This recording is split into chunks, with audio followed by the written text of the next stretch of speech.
कहतो तो जलियावाला बाग ये देखो यहाँ चली थी गोलियां। एमा एक गुजरातનો માણસ તમને યાદ કરાવી દઉં। જો નડિયાદની અંદર કોઈ માથાભારે માણસ હોય ને સરકારને હેરાન કરે જે તે વખતની વાત કરું છું। 200 વર્ષ અંગ્રેજોએ મારીને તમારી ઉપર શાસન કર્યું, ભારત દેશ ઉપર 200 વર્ષ શાસન કર્યું, એ વખતની વાત કરું છું। અંગ્રેજોના નાકમાં દમ કરાવી દેવા એવા અનેક સૈનિકો આપણે ત્યાં હતા હો, એવા અનેક શૂરવીરો હતા। એમાંનો એક વ્યક્તિ હું તમને કહું છું, એ સરકારને એટલા બધા પરેશાન કરેલા। તમે બધા તો ભણેલા ગણેલા છો એટલે તમને કદાચ નામ પણ ખબર હોય। સાહેબ એને તડીપાર કરવામાં આવેલા હો, અને ખાલી ગુજરાતમાંથી તડીપાર કરવામાં આવેલા એટલું નહીં, કોઈ વધારે હેરાન કરે તેને ગામ બહાર કરે, તાલુકા બહાર કરે, જિલ્લા બહાર કરે, રાજ્ય બહાર તડીપાર કરે। આટલું સુધી મેં સાંભળ્યું છે।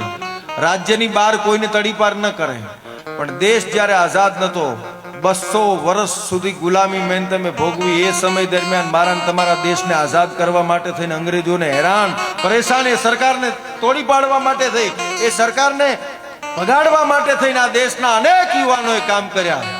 એમાં ખાલી તાલુકામાંથી તડીપાર નહીં, જિલ્લામાંથી તડીપાર નહીં, રાજ્યમાંથી તડીપાર નહીં। સાંભળજો કેવા સુરવીર થયા છે એની વાત કરું।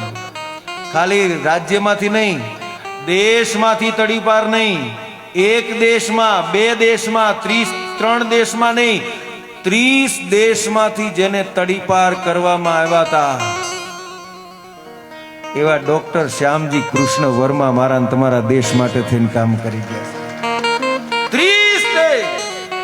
હવે તાલી પાડો ને તો હવે સાંભળજો, 30 દેશમાંથી તડીપાર કરવામાં આવેલા એ માણસે બ્રિટિશ શાસનનું એમ્પાયર જેને કહેવાય એવા લંડનની અંદર જઈને ઇન્ડિયા હાઉસની સ્થાપના કરી।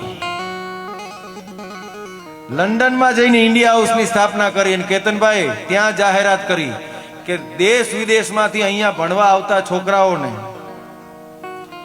દેશ વિદેશમાંથી અહીંયા ભણવા આવતા છોકરાઓને જો ભારત દેશ માટે કામ કરવું હોય તો ઇન્ડિયા હાઉસમાંથી સ્કોલરશિપ આપવામાં આવે છે। આવા મરદ માણસોને સાહેબ લંડનની અંદર ડોક્ટર શ્યામજી કૃષ્ણ વર્માએ, અને આખી જિંદગી યુદ્ધ કર્યું અંગ્રેજોની સામે।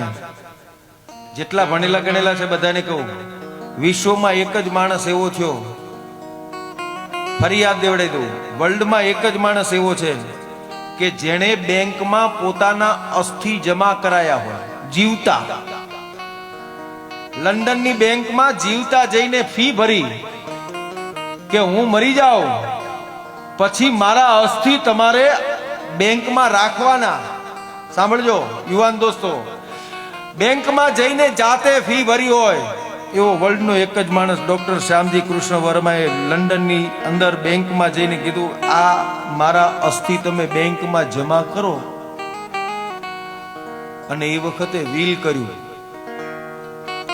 ગઢવી સાહેબ વીલ કર્યું। કેવું વીલ કર્યું? સ્વતંત્ર ભારતનો કોઈ પણ નાગરિક આવે એને મારા અસ્થિ આપી દેજો। એને વિશ્વાસ કેટલો હશે કે મારો દેશ સ્વતંત્ર થશે મારા વાળા?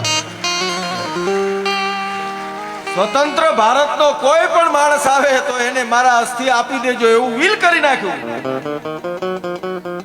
હવે સાંભળો, જે માણસ આખી જિંદગી દઈ દીધી હોય એના અસ્થિ લંડનની બેંકમાં પડ્યા હોય, બધાની પાસે જવાબ માંગુ છો ભાઈ, બધાની પાસે જવાબ માંગુ છું, એના અસ્થિ લંડનની બેંકમાં પડ્યા હોય, ભારત દેશ આઝાદ થાય એના બીજા દિવસે, ત્રીજા દિવસે, ચોથા, પાંચમા દિવસે કે 15 મહિનામાં કોકને લેવા મોકલવો જોઈએ કે ના મોકલવો જોઈએ? મોકલવો જોઈએ કે ના મોકલવો જોઈએ? કે ડોક્ટર શ્યામજી કૃષ્ણ વર્માના અસ્થિને લઈ આવો।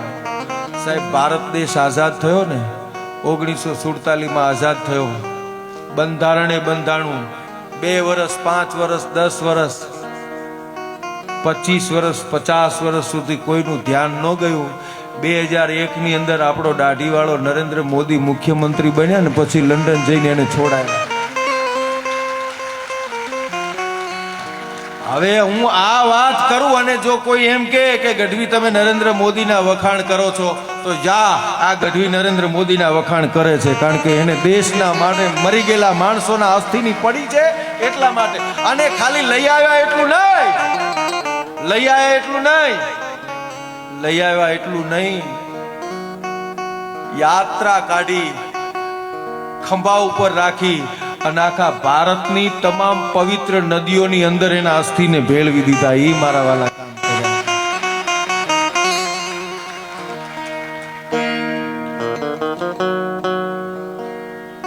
કોઈના વખાણ કરવાનો ઈજારો છે જ નહીં, પણ આ વાત ના કરવું